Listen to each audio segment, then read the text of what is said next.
Hi guys, this is another question that someone sent to me. They were asked to take two equations with two unknowns, which is very easy to solve. And there's a couple of different ways to do that.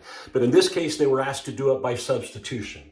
And in this particular instance, it makes it kind of nice because the first equation tells us what x is equal to. And so all we need to do then is plug that in for x. And the mistake that's often made here is they just plug this in where x is, but they forget that they have to rewrite this as -4 times the quantity, -2y plus 5, plus 2y is equal to -30. And the reason these parentheses are important is this -4 needs to be multiplied all the way through by our x.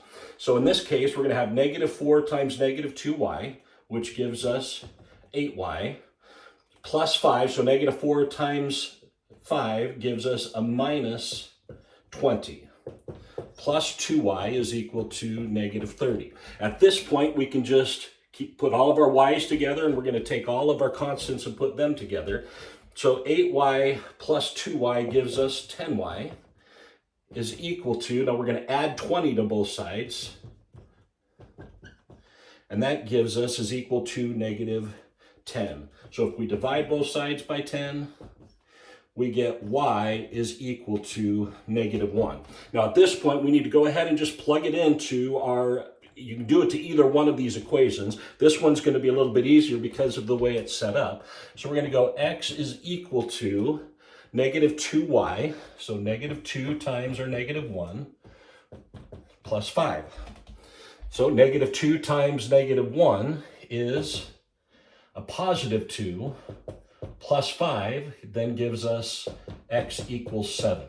Now what we want to do is we want to go into this other equation and just check and make sure that both of our x's and y's actually make this true. So we're going to rewrite this as -4 times our x, which is 7, plus 2 times our y, which is -1. And we're going to see if that's equal to -30. So we get -4 times 7 is a -28. Plus 2 times a -1 is a -2, and that does equal -30. So our answers then is x equals 7, y equals -1.